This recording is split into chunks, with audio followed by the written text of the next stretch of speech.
Real battle has just started. India versus south Africa super 8 का ये मुकाबला देखिए, हमें याद आता है ना वो पिछला वर्ल्ड कप का फाइनल। ये ऐसा लग रहा है ना कि रीमैच है इस वर्ल्ड कप में, लेकिन जहां पे भारत बहुत अच्छा क्रिकेट खेल रही है वहां पे ना थोड़ी सी चिंताएं भी हैं, बहुत सारे पॉजिटिव्स, लेकिन एक दो चीजों में बहुत परेशानी। अभिषेक शर्मा का फॉर्म सडनली गायब हो गया है, वहीं पे स्पिन हम इतना अच्छा नहीं खेल रहे हैं, आंकड़ों के जरिए बात करूंगा मैं, लेकिन वहीं पे साउथ अफ्रीका माकरम 150 की ज्यादा की स्ट्राइक रेट से खेल रहे हैं, औसत भी उनका कमाल का है, बहुत अच्छा स्टार्ट दे रहे हैं, रन भी बना रहे हैं, साउथ अफ्रीका के लिए बहुत रन बना रहे हैं। वहां पे महाराज एकदम तगड़ा हो के ना फाइनल ओवर सुपर ओवर भी डाल रहा है, वहां पे इंगीडी विकेट निकाल रहा है। मार्को यानसन ने ना एक अलग वेरिएशन निकाला है, नकल बॉल का इस्तेमाल कर रहा है उस हाइट से, लेफ्ट हैंड गेंदबाज, बहुत सारे चैलेंजेस है, बहुत सारे दांवपेच है, उसी के बारे में बात करेंगे। सबसे पहले भारत की गेंदबाजी की बात करते हैं। गेंदबाजी बड़ी ताकत है। देखिए, हम बैटिंग के बारे में फोकस करते जरूर है, लेकिन असली वर्ल्ड कप आपको गेंदबाजी दिलाती है, और भारत की गेंदबाजी में अभी तक दमखम दिखाया है।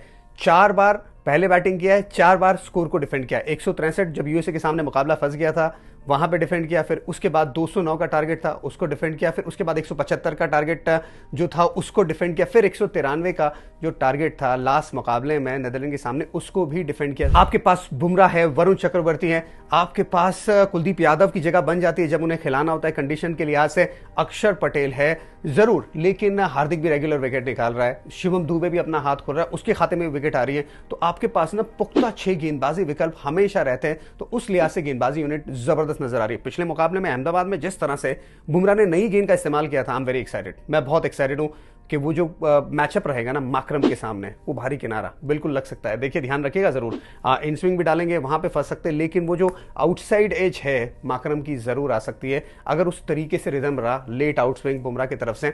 वहीं पे हमें वरुण चक्रवर्ती की तो बात करनी पड़ेगी ना। वरुण चक्रवर्ती जिस तरह से गेंदबाजी कर रहा है, हालांकि 9 विकेट निकाल लिए, सारे ओवर खत्म नहीं कर रहा है, उसके बावजूद भी कमाल गेंदबाजी करता है। और आपको याद रहेगा साउथ अफ्रीका के सामने ही पंजा निकाला है, T20 क्रिकेट में बहुत रेयर फीट है, तो कॉन्फिडेंस भी बहुत रहेगा और ये ट्रम्प कार्ड रहेगा, अभी तक भी रहा है और आने वाले मैचेस में भी रहेगा। और साउथ अफ्रीका वाले मुकाबले में इस पिच पे जहां पे अहमदाबाद में आपको बहुत ज्यादा टर्न देखने को नहीं मिलता है, वहां पे वरुण चक्रवर्ती की गेंदबाजी बड़ी क्रूशियल हो जाएगी। वो 4 ओवर, अभी तक हमने उसे रेगुलर 4 ओवर देखा नहीं ना, यहाँ पे तो ऐसा कैप्टन को लगेगा 4 नहीं 5 ओवर मिल जाती तो भी उसका इस्तेमाल कर लेते, उस तरीके का इंपॉर्टेंट फैक्टर रहेगा। देखिए, इकोनॉमी उसकी 6 के अंदर है, दिस इज अनबिलीवेबल। और मुझे तो ऐसा लग रहा है कि अगर फाइनल तक भारत खेलती है और अगर आखिर तक खेलते रहेगा ये और सारे ओवर्स डालेगा तो मैन ऑफ द टूर्नामेंट भी बन सकता है, उतनी विकेट निकाल सकता है, उतना दमखम है, और पिच भी थोड़ी बहुत और उसे हेल्प करेगी। वेरिएशन बहुत बढ़िया कर रहा है, लेग स्पिन का इस्तेमाल भी अब ज्यादा बेटर कर रहा है, इस वजह से उसकी गुगली और खतरनाक हो गई है, उसकी लेग स्पिन थोड़ी ज्यादा टर्न होने लगी है, और ऐसे करके लेग स्पिन करना इतना आसान नहीं है पिक करना उसको तो।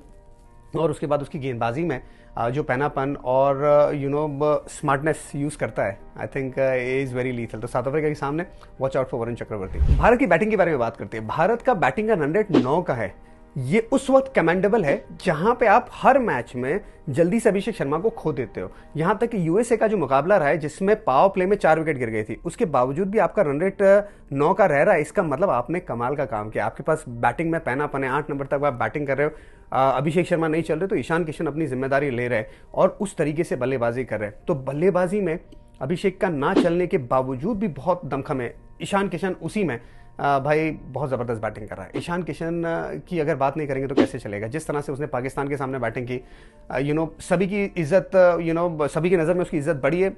I actually started liking him a lot more as well because the way he played against Pakistan, the way he managed his technical flaws which is still there, जहां पे उसको स्पिन के सामने थोड़ी दिक्कत आती है, लेकिन उसने बहुत अच्छे से मैनेज किया, बहुत अच्छा फॉर्म चल रहा है, बहुत अच्छा मोमेंटम चल रहा है, और वो अभिषेक शर्मा का ना चलना इसने महसूस ही नहीं होने दिया।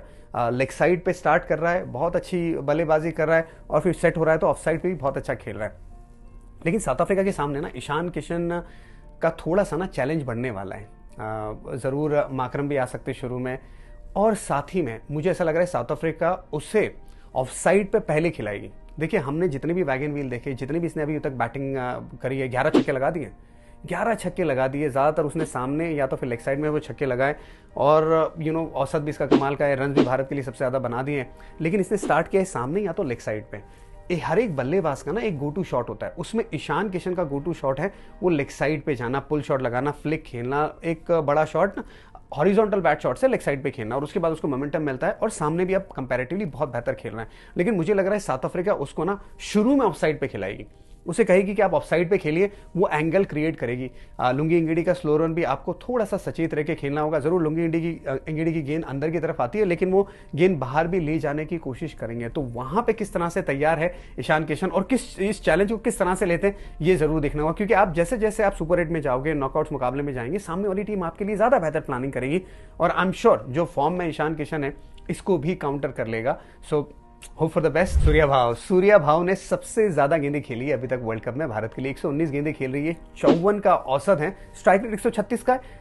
अक्सर 150 से ज्यादा का स्ट्राइक रेट रहता है, लेकिन यहाँ पे डिफरेंट रोल अदा करे। खास करके वो यूएसए वाली पारी, आई थिंक वो बड़ी जबरदस्त पारी थी। वो संभाल के खेलना था, टीम को संभालना था। ये कुछ वैसा रोल अदा कर रहे हैं ना अभी कि थोड़ा सा विराट कोहली टाइप। विराट कोहली बहुत स्पेशल है, there is no doubt, but वो विराट कोहली संभाल लेता था यार, वो संभाल के खेलना, अगर विकेट गिर रही है पिच के हिसाब से खेलना। तो सूर्य कुमार बतौर कप्तान जिस तरह से जिम्मेदारी लेके खेल रहा है, एक और बार इसके ऊपर नजर रहेगी कि वो जिम्मेदारी किस तरह से लेके आगे बढ़ता है। शिवम दुबे जिस तरह से वो 66 रन की पारी खेली 31 गेंदों में, पिछले मुकाबले में लॉन्ग लीवर का इस्तेमाल किया, बहुत इंपॉर्टेंट बैटर बन गया है, इसमें कोई दो राय नहीं है। जिस तरह से वो बल्लेबाजी कर रहा है, बड़े शॉट बहुत आसानी से लगा रहा है, स्पिनर को बहुत अच्छा खेल रहा है, फास्ट बॉलर के लिए भी स्ट्राइक रेट 167 का हो गया पिछले 1.5 साल में।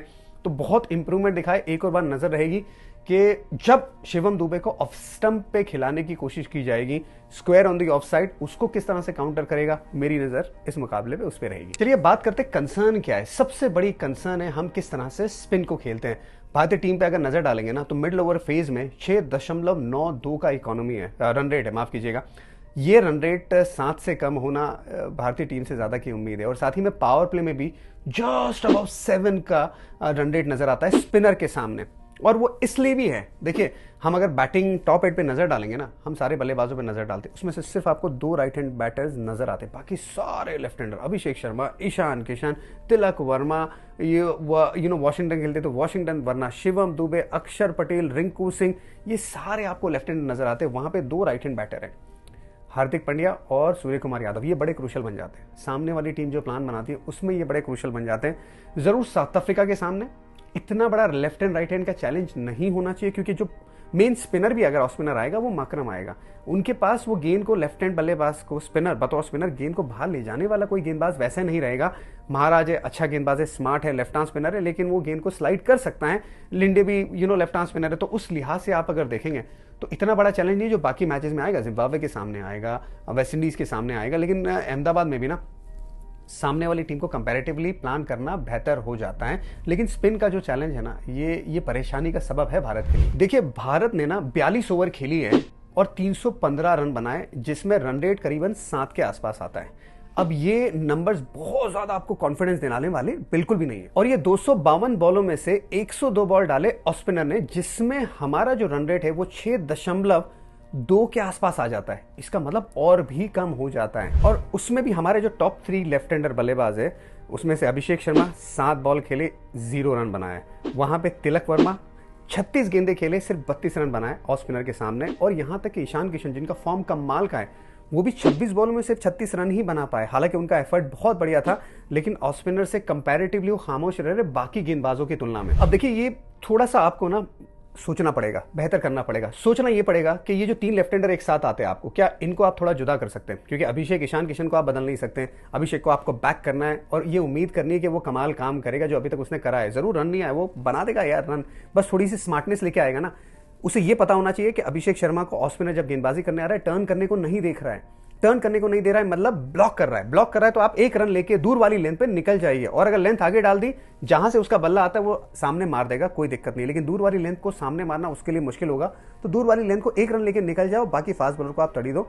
दूसरा, तिलक वर्मा नंबर 3 आ रहा है, क्या सूर्य कुमार यादव आ सकते हैं नंबर 3 पे? सूर्य कुमार यादव राइट हैंड बल्लेबाज, ताकि आप वो मोनोटनी आप तोड़े ऑफ स्पिनर की। वो जो गेंद लेफ्ट हैंड बल्लेबाज से बाहर जा रही है और नहीं भी ऑफ स्पिनर आ रहा है तो भी एक साथ अगर लेफ्ट हैंडर आ रहा है तो आपको वो एंगल को बढ़िया तरीके से बतौर अपोजिशन टीम काटने को बहुत आसानी होती है। तो आप क्या ये चेंज करेंगे? उसी तरह से आप हार्दिक का भी इस्तेमाल करिए। हार्दिक का जरूर आखिरी ओवर में काम आ जाता है, लेकिन क्या आप हार्दिक को बीच में बैटिंग कराएंगे? अगर सूर्य आउट हो जाते खुदा न खास्ता, तो आप उस तरह से हार्दिक को इस्तेमाल करिए, क्योंकि आपके पास अभी शिवम दुबे का फॉर्म है तो आप अफोर्ड कर सकते हैं। तो मैं ये देखना चाहूंगा कि इंडियन टीम क्या कर रही है और ये दोनों राइट हैंड बल्लेबाजों को बीच में स्पिन को काउंटर करने के लिए किस तरह से इस्तेमाल कर रही है। क्योंकि देखिए यहां पे आपके पास महाराज का विकल्प रहेगा, चैलेंज रहेगा, ज़रूर माकरम शुरू में आ सकते हैं, लिंडे आ सकते हैं, लेकिन साथ ही में ना जिम्बाब्वे के सामने भी आपके पास ठीक ठाक स्पिनर है, क्रीमर है, बर्ल है, सिकंदर रजा है। चेन्नई की पिच ज़रूर बेहतर बैटिंग के लिए हो गई है, लेकिन आपको वो स्पिन का चैलेंज रहेगा। वहीं पे वेस्ट इंडीज़ पे भी मोती साहब बहुत अच्छी गेंदबाजी कर रहे हैं, लेफ्ट हैंड बल्लेबाज को गेंद बाहर लेके जा रहे हैं, राइट हैंड बल्लेबाज को लेफ्ट आर्म स्पिन डाल रहे हैं। वहीं पे आपके पास जिस तरह से चेज गेंदबाजी कर रहे हैं बतौर ऑफ स्पिनर, बहुत बढ़िया गेंदबाजी कर रहे हैं। और फिर अकील हुसैन भी बहुत अच्छे पावर प्ले के गेंदबाज हैं, तो आपके पास स्पिन का चैलेंज तो रहेगा। तो ये मोनोटनी जो है ना, वो 2 राइट हैंड बल्लेबाज से आपको बदलनी पड़ेगी, वो करनी पड़ेगी चेंज। और साथ ही में आपके जहन में चलेगा संजू सैमसन के बारे में,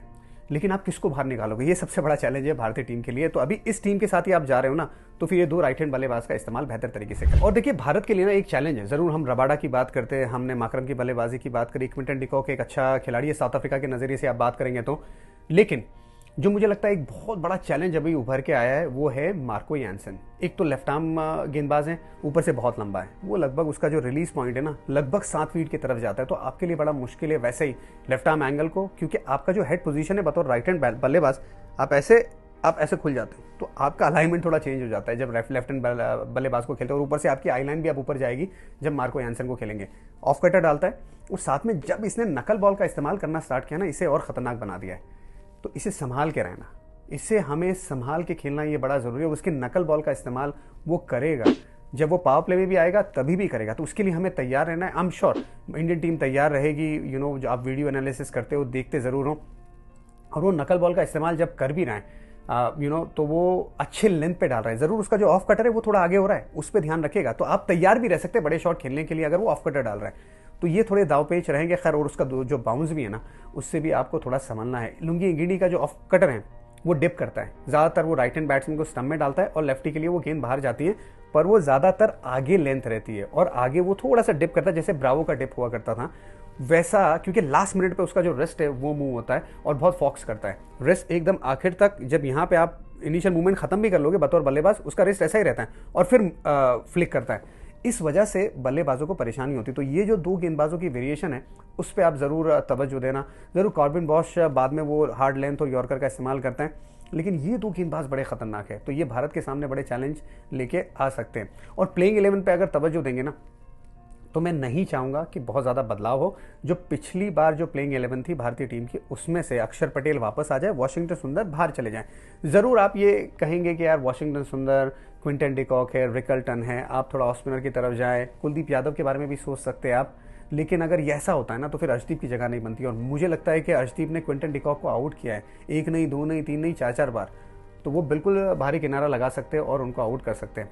खैर, तो मेरी प्लेइंग कॉम्बिनेशन ये हो सकती है। आप लोग बताइए, आप लोग को ये वीडियो कैसा लगा, और कुछ इनपुट्स है तो आप ज़रूर बताइए। दोस्तों, आज बहुत बड़ा मैच है सुपर 8 का। आपको जैसे पता है, इंडिया का फर्स्ट मैच सुपर 8 में खेल रही है अपना, और बहुत बड़ा मैच है। थोड़े टाइम में शुरू भी होने वाला है आज, और कुछ कंसर्न भी है इस मैच में। अभिषेक शर्मा है जैसे, उसकी फॉर्म को लेकर, बट आज वो कुछ अच्छा करेगा। तो काफ़ी बड़ी टीम से मुकाबला है आज। ये वो छोटी टीम में नहीं, अभी सुपर 8 में बड़ी टीम है। और देखते हैं आज किस तरह खेलते हैं सभी प्लेयर, और क्या चेंजेस होते हैं टीम में। मुझे तो लगता है सेम टीम खेलेगी, जस्ट वॉशिंगटन सुंदर की जगह अक्षर पटेल वापस आएगा, बाकी तो सेम टीम खेलेगी। और सबकी निगाहें एक बार फिर अभिषेक शर्मा पर रहेंगी। आपको पता है हम सबका पसंदीदा प्लेयर है यार वो, तो हो आज वो अपना बेस्ट देगा जैसे वो खेलता है। मिलते हैं अगली वीडियो में।